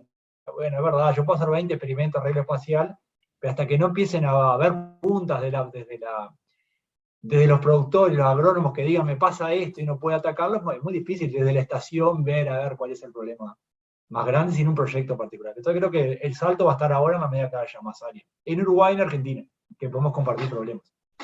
Sí, si querés te puedo sumar algo que en este año coincido en que la casuística es muy importante para poder evidenciar todos los problemas y soluciones. Este año en Argentina tenemos 35.000 hectáreas de carinata, ¿sí? Así que venimos de 10.000 el año pasado, estamos en 35.000 en este año. La idea es duplicarlo para el año que viene, con lo cual todo eso se va a ir allanando. Tato, si me permitís meter un poquito la cuchara en relación a esto, porque es un número que cuando me lo dijeron me sorprendió bastante y va bastante en relación a lo que dijo Sebastián Massili, le voy a poner el apellido porque si no es complejo. Sin duda que todo se acelera, el mejoramiento genético se acelera a la medida que crece el área, se va aprendiendo mucho y todo se va acelerando. Y Sebastián, bravo, quizás te pido que cuentes un poco cuál es el horizonte que ustedes ven en cuanto a área para Sudamérica, porque es un número que a mí me impactó cuando me lo dijeron, y va un poco de la mano con lo que estamos diciendo y para lo que estamos trabajando. Qué bueno, Agustín, qué bueno esto que lo traes de vuelta a la charla. Nosotros desde NUCIED lo que estamos buscando es 1 millón de hectáreas. 1 millón de hectáreas en los próximos 10 años. Ese es el objetivo que tenemos por delante. En las primeras conversaciones, cuando evaluaron el biocombustible, las aerolíneas, cumplió con todos los estándares, despega y aterriza el avión sin inconveniente, nadie queda en el camino. El primer pedido fue cantidad de barriles en tal lugar. Y cuando hicimos la cuenta desde la cantidad de barriles a la biología, resultó que hace 2 años nos pedían 250.000 hectáreas. Y nada, les contaba recién que estábamos en las 34. Entonces, nada, hay un gran camino, hay una gran demanda, hay jugadores muy importantes como NUCIED, como British Petroleum, trabajando para que esto suceda, por lo cual esto va a ir rápido. Apuntamos a que es un desarrollo creciente y rápido, pero exitoso, cuidando todos los detalles del paso. No interesa dar un paso más largo de lo que podemos, sino hacer las cosas a conciencia y bien. Muy bien. Eso es bien importante, digo, en la conversación de una jornada como esta, tener esos elementos de perspectiva es importante, ¿no? Con más razón ahora, el desafío que hay en relación al nuevo material genético, ¿no? O sea, definitivamente tiene un desafío muy, muy importante si ese es el objetivo que se tiene para el cultivo de carinata en Sudamérica. Tato, y los próximos, ¿verdad? Este es el que tenemos, van a venir mejor ciclo, mejor por zona, hay mucho por delante. No, pero no te estreses, vamos de a poquito, No, pregunta para Sebastián. Hay una enorme cantidad de preguntas, todos relacionados al mismo tema. Yo no te voy a hacer una pregunta fina, sino te voy a comentar el tema para que tú comentes lo que tengas que comentar. Están todos preocupados en relación al tema de sembrar algo, sobre todo soja, después de carinata, por el tema de lo secante, lo seco, la lelopatía, hay que esperar la lluvia, cuánto tiempo esperar, etcétera, etcétera, etcétera. Y además, muchos preguntan cómo es carinata en relación al exceso hídrico, en relación a canola. Bueno, Suerte. Suerte. No, lo que yo le digo de sembrar enseguida, lo repetí varias veces porque yo en Colza me aburrí de decir que no pasaba nada, porque los experimentos mostraban que no pasaba nada. Uno mira cantidad de trabajos de Brasil y era un problemón. En las condiciones nuestras hicimos este experimento de maceta y miles de kilos rastrojos y no pasaba nada. Yo creo que en carinata nos pasó eso, primero porque tenemos mucho más kilos. O sea, la cantidad, si la unidad de producto es más grande, tenemos más kilos. Además, tiene glucosinolatos y erúsicos. Para producir eso se producen a la vez unos otros compuestos. Entonces, en realidad, no es un efecto a largo plazo, es un efecto de cortito plazo. O sea, no sé, no me quiero animar a decir una lluvia de cuántos milímetros, pero es un evento bien corto que las vacuolas se terminan de romper y se degrada muy rápido a nivel de suelo. Entonces, lo que sí lo veo como un riesgo, pero un riesgo muy chiquito, si siembro enseguida y viene seco. Siembro con el agua límite, el cultivo tiene que enfrentarse a un periodo de crecimiento inicial y van a ver que las plantas quedan altas, ¿sí? Y ese es el efecto. Si uno arranca y le mira la raíz, tiene poquita raíz, le cambia la relación parte-aire-raíz. Un cultivo normal tiene un ratio definido aéreo-raíz y le cambia eso, pero un tiempito bien corto. Si después llueve, la soja ni se entera. El tema es que en estos años que nosotros hicimos el experimento fue un año horrible. El primer periodo le pasaron re mal los cultivos y ese efecto después no se compensó. Pero no es algo que me preocuparía mucho. Y de vuelta, no le veo sentido apurar a la siembra. Entonces, estamos hablando de una lluvia, nada, un periodo bien cortito. Capaz que dentro de 4 años, si hacemos un experimento, no tengo ninguna línea en esto, si a alguien le interesa, hacemos una línea, podemos afinar más. Hoy lo veo como una alerta de un grupo de experimentos. De vuelta, y otra cosa, no son colzas de nivel comercial, son colzas de rendían 4.000 kilos, ¿no? 4.500 kilos, o sea que estamos bajando, si 30% de índice de cosecha, estamos bajando arriba de 8.000 kilos, 9.000 kilos de rastrojo. Pero estamos hablando de un colchón de carinata. O sea que no es lo que le pasaría a nivel comercial. ¿Y la otra, Tato, cuál era? Y relacionado con el tema de la preocupación que tiene todo el mundo, que sabemos que la canola es un cultivo sensible al exceso hídrico, bueno, ¿cómo ubicás a la carinata? Y lo ubicaría igual o peor para el exceso hídrico. Sí, es un cultivo excelente para condiciones por origen de que le falte el agua. Puede no lloverle mucho tiempo y se beneficia bastante, pero desde el punto de vista de exceso de agua no hay trabajos concretos que la comparen. Pero bueno, para hacer un ejemplo, Tato, ustedes saben, en facultad trabajó en anegamiento una cantidad de tiempo, con Andrés Locatelli intentamos reproducir los experimentos en carinata, y con el mismo tiempo de anegamiento lo fuimos cortando, se nos murieron siempre las plantas, siempre el resultado ahora se mueren todas, con todos los materiales que había en el momento. Capaz que ahora viene algo mejor, pero es muy sensible al anegamiento. En especial en el periodo crítico. El periodo crítico es 100 grados día después que arranca a florecer. En ese momento, excesos de agua, y bueno, son un problema. Temprano, como el ciclo es largo, puede compensar, tiene capacidad de compensar, pero el momento más crítico es ahí, en los estadios de entorno a floración. Así que bueno, si es más riesgoso que colza, y no sé si es más riesgoso que colza. Yo tendería a pensar que sí por origen, y por cantidad por años de mejoramiento en los ambientes que se han mejorado. De vuelta, ahora cuando tenemos un programa de mejoramiento en Argentina, un ambiente más regional, capaz que eso cambia en el corto plazo. Pero en el cortito plazo, bueno, al igual que colza, es peor que cebada y mucho peor que trigo. O sea, que si tengo un ambiente de exceso de agua, bueno, no iría al cultivo. ¿Por qué a veces va y va bien? Porque si le pedimos 1.400 kilos no hay problema. 1.300 kilos no hay problema, no pasa nada, se anegue y rinde eso. Entonces, si queremos subir la mira y tener un rendimiento más alto, igual que colza, bueno, eso empieza a ser más importante. Para 1.400 kilos no importa. A ver, pongámoslo en ese contexto. Para complementar lo de Sebastián, dado que estuvimos trabajando mucho tiempo en exceso y en déficit hídrico, esa ubicación que dice Sebastián en términos relativos, el orden para el exceso hídrico, el mejor es el reirá, después el triticale, después el trigo, después la cebada, después la canola, después vienen otros. Es muy difícil modificarlo rápido y por allá sí puede aparecer algún cultivar que tenga un comportamiento que se escapó por la punta. A no ser que existan programas muy, muy fuertes, como por ejemplo, voy a contarles un ejemplo. En Egipto existe un programa que es fuertísimo para cultivadores de trigo, para bancar el anegamiento, y sin embargo están en el medio del desierto. Y es el resultado de que el área agrícola en Egipto está toda en el Valle del Nilo. Y llueve para arriba y a los tipos se le inunda el área agrícola por 15 días. Entonces, cultivares que no banquen 10, 15 días el anegamiento, nadie lo siente. Es muy específico para resolver un problema. Bueno, en la medida que crezca el área, yo creo que ese comentario que hizo Sebastián nos puede dar una mano muy importante para aprender, en primer lugar, a dónde no poner carinata. Mientras tanto, ¿no? ¿Algún comentario adicional, Bravo? Si no, tengo una pregunta para el señor. No, coincido en que lo mejor es la buena elección del lote y nosotros hemos visto igual colza que carinata en cuanto a anegamiento. No hemos encontrado otra diferencia. Pero acá hay mucha gente que está muy interesada y que no ha sembrado carinata.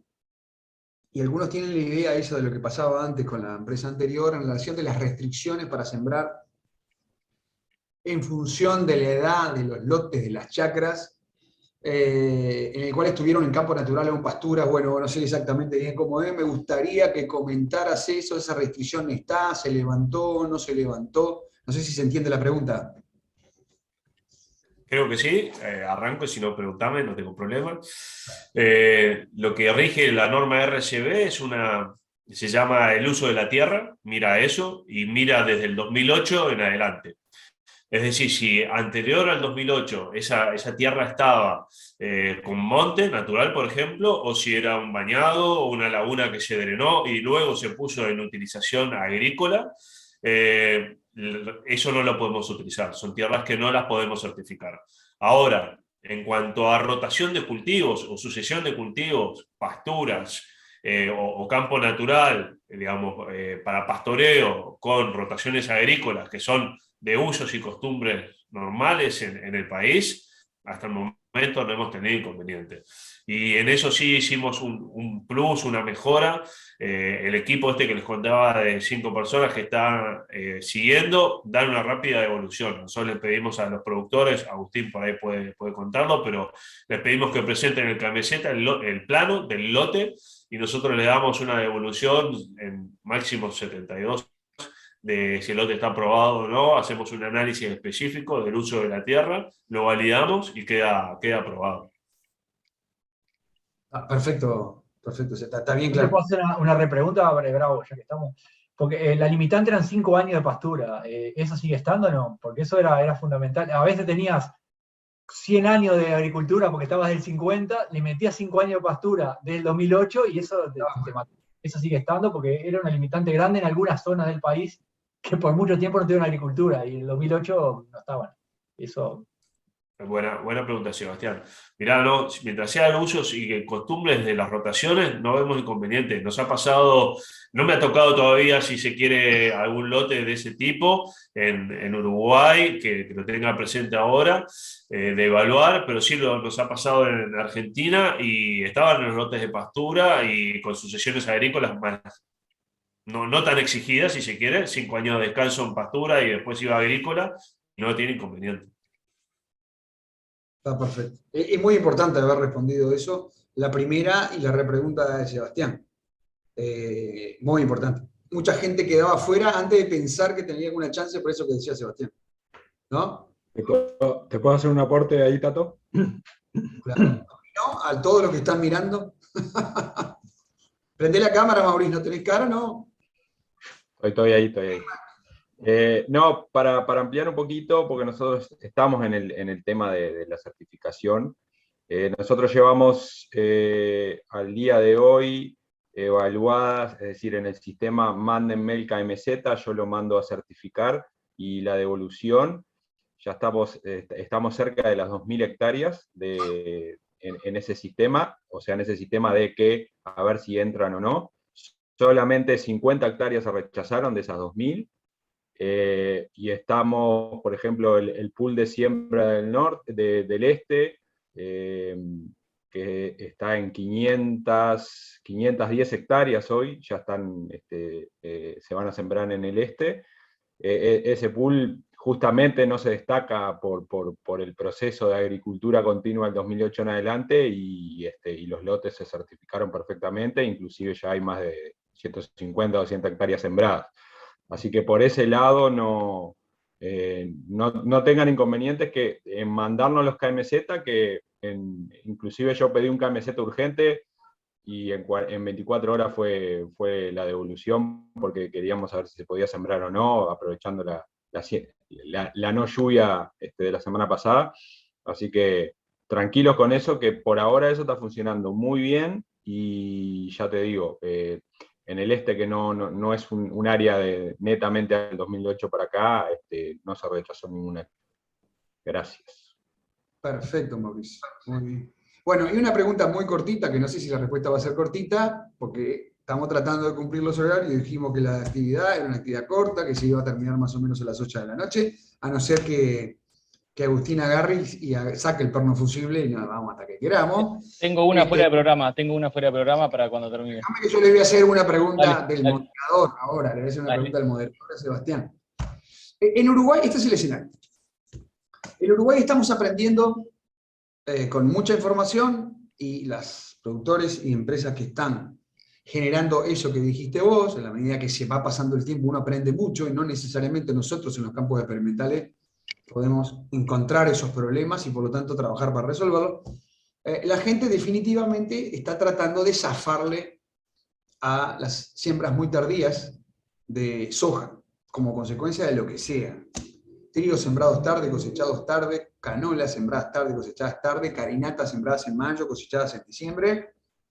En particular, si además tenemos que esperar algo, no por el miedo a la alopatía y a que le pase a la soja lo que tú dijiste, sino que a veces el problema más importante es que el suelo no tiene una gota de agua y no llueve, ¿no?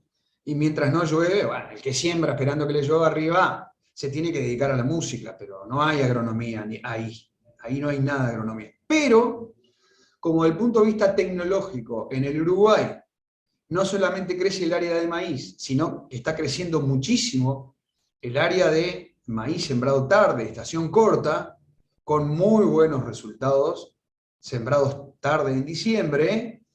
Bueno, ese podría ser un lugar muy importante, más allá de ser un antecesor, podría ser un lugar muy importante. Y nosotros en el Uruguay, particularmente de Facultad de Agronomía, particularmente tú con Osvaldo, tienen trabajos de las virtudes y las ventajas que tiene sembrar maíz arriba de canola, desde el punto de vista de la productividad. ¿Qué podés decir en relación a la carinata? ¿Qué esperás? Y esperaría lo mismo mejor, porque parte de las ventajas son por los efectos en el suelo de las brásicas. Entonces, si es verdad que tienen, al ser más silvestre, por hablar mal, tienen una producción mayor de productos alelopáticos, sería ventajoso. Y además, siempre es mejor respecto a un trigo, ¿no? O sea, esa es la comparativa, no es respecto a un maíz tardío sobre nada. Bueno, la cantidad de nitrógeno necesario va a ser menor. Entonces, yo esperaría lo mismo en un maíz. De hecho, me encanta para las brásicas en general los cultivos gramínea, llámese maíz, llámese sorgo, básicamente porque tenemos un problema grave cuando se nos caen 100 kilos de carinata o de colza por hectárea, ¿no? Compramos 4, 3,5 y se nos caen 100 kilos, esos nacen y tienen cantidad de producción de producto alelopático, es un problema, y como son chiquitos lo dejamos para después. Entonces a veces genera un problema, no por el rastrojo, sino por la cantidad de... Entonces, bueno, hay herramientas tecnológicas para, en un cereal, hacer un mejor control de ese tipo, de la maleza que se genera después con la brasa. Con la soja podemos hacerlo, pero implica aplicación, implican otros niveles de complicación a los que ya tenemos con el amaranto, la coniza y todo. Entonces me parece que es un buen ambiente. Ahí lo que se complica es que me gusta como antecesor un maíz de primera y después no puedo hacer. Entonces, bueno, ahí cómo armamos la secuencia. Lo que pasa es que vamos a tener que empezar, en la medida que están apareciendo cada vez más jugadores en invierno, porque el maíz de segunda sembrado tarde casi que es un cultivo distinto, el maíz de primera sembrado en septiembre, por una cantidad de cosas. Entonces, y bueno, prácticamente no tenemos sorgo. Entonces el sorgo era el peor de la clase en siembras de diciembre, después descubrimos que seguía la soja, y ahora el maíz. Y bueno, y nos gusta como para alargar y nos gusta como para terminar. Vamos a tener que empezar a pensar en cómo diseñamos. La información de mi facultad de agronomía, dale, no, perdón, iba a mencionar una cosa que no mencionaste porque la información que tiene... Porque en realidad la locura, yo entiendo de que yo soy pro no sembrar tan temprano en la mayoría de los suelos de Uruguay, no tenemos capacidad de almacenaje, a menos que venga el año niño, la locura de sembrar es logística. Y bueno, yo la entiendo, pero si le ponemos agronomía, no tiene ningún sentido, hay un trabajo de rizo reciente, pero más toda la experiencia empírica, si uno mira los datos de Fucrea, yo hace años que no trabajo en Fucrea, pero mira, no hay efecto de fecha de siembra en soja segunda. No había cuando yo trabajaba y ahora mira el experimento y no hay efecto de fecha de siembra. Entonces, en realidad, es verdad el tema logístico que está, no lo voy a resolver yo, pero la locura de sembrar segunda temprano no está tan atada a los rendimientos, eso opinión informada a partir de los datos. Entonces, en realidad, uno puede manejar un poco más tranquila la siembra. Es verdad, me van a decir que después no llueve, y no siembra, bueno, es verdad todo eso, pero se puede manejar un poquito más laxa la siembra un poco más tarde. Yo le perdería el miedo a sembrar más tarde, porque si siembro temprano y después no llueve, bueno, entramos en una discusión larga ahora que seguramente si tuviéramos la palabra... Es para otra jornada, es para otra jornada porque ahí son los resultados duros de lo que está apareciendo a nivel de producción. No, una cosa que no dijiste que es muy importante por lo que estamos viendo con el tema del maíz, no solamente por los costos de producción, sino por el precio, hoy estamos con récord de precio de maíz, sino que los datos, para los que no conozcan, los datos que tiene la Facultad de Agronomía de un trabajo que es el paper que se publicó, Sebastián de Gualdó, estamos hablando de 1000 kilos más, ¿no?, de maíz, por hacer maíz sobre canola en relación a hacerlo sobre trigo. 17% más exactamente. Hay nitrógeno igual. Ahí el lío que tenemos con el artículo, que tuvimos un momento cuando publicamos, que en realidad si yo fertilizaba más sobre trigo, capaz que podía igualar, pero al misma cantidad de nitrógeno, 17% más nos dio en 2 años. O sea que es un delta bastante importante para maíz de segunda. Bueno, Agustín. Tengo una última fuera de programa, si vos no tenés más, Tato. No, está bien. Está fuera de todo tipo de planificación a raíz del tema que surgió sobre todo de la posible efecto alelopático cuando se siembra en seco y demás. Tenemos la suerte, y me parece una picardía no aprovecharlo, de que está acá conectado Nicolás Abreu, que seguramente seguro es la persona que más hectárea de carinata ha hecho. Y como tal seguramente sea la persona que más hectáreas de soja sobre carinata ha hecho, y me parece que sería bueno que comente si alguna vez tuvo algún inconveniente, si alguna vez vio algo, que a nivel de campo, a nivel de producción, qué experiencia ha tenido en ese sentido, porque me imagino que le habrá pasado. No sé si Nicolás estás por ahí, capaz que espero no haber metido la pata de llamarte y que no estés. Hola, hola. Ahí está. ¿Sí, se me ve? Sí, se te ve perfecto. Discúlpeme, pero me estaba por ir a hacer deporte. Por eso el atuendo. Me pareció, primero que nada, felicitaciones a los Sebastianes y al Tato, porque está muy, muy interesante la conversación, la charla.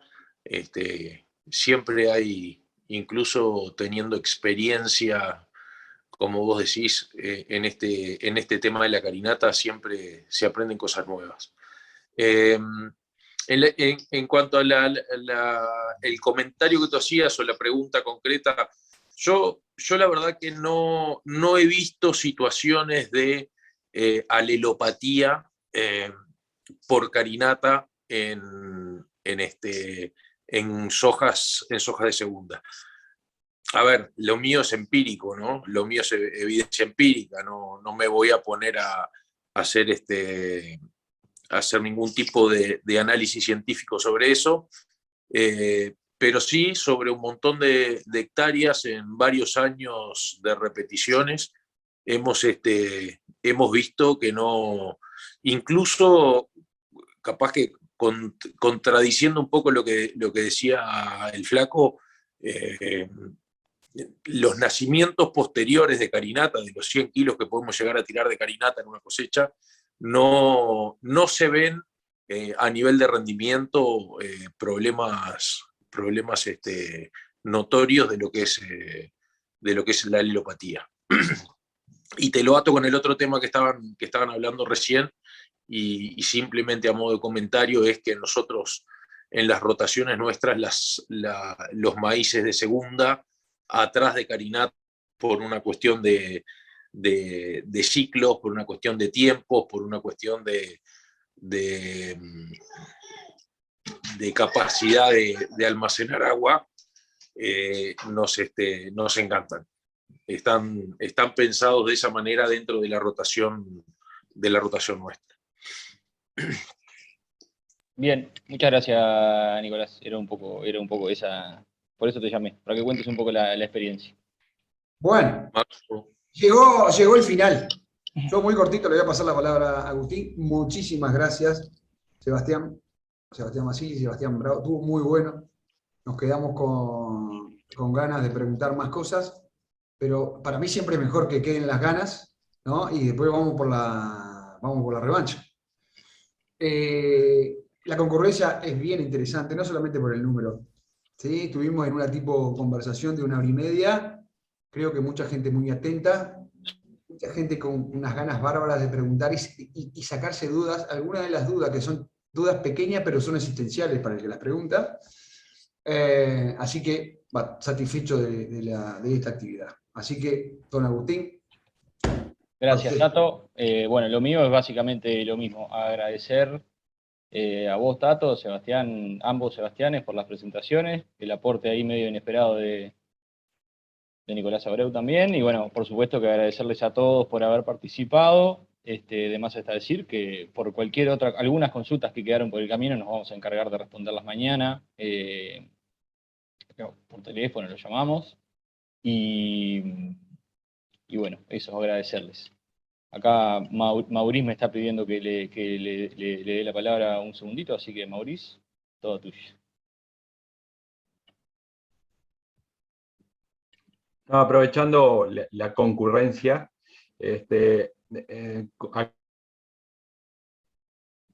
un taller de siembra de carinata, que le hicimos con, ya hicimos un taller con Bracar, con Nicolás Abreu y con Sebastián Bravo.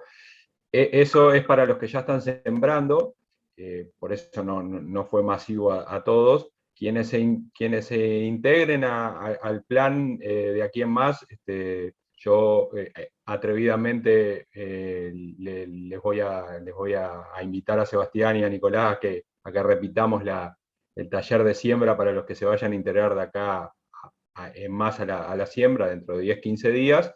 Y después, dentro de este programa nuestro de carinata, incluye también, vamos a hacer un taller de cosecha, vamos a hacer un taller de refertilización, es decir, que incluye varios pasos, porque aparte nos interesa estar cerca de todos ustedes por el tema de la certificación, que nosotros le vamos a tener que ir haciendo unas preguntas para llenar en el formulario. Otra cuestión que es bueno aclarar, en la medida que este cultivo, esperemos que sea muy masivo este año, pero bueno, la verdad que no lo va a ser. Todo lo que es la plataforma Uralband, que es donde hay que completar los datos de fechas de siembra y demás, eso se va a ocupar el equipo de IPB. En hacerlo no lo va a tener que hacer ni el productor ni el técnico a cargo, simplemente nosotros les vamos a pedir los datos.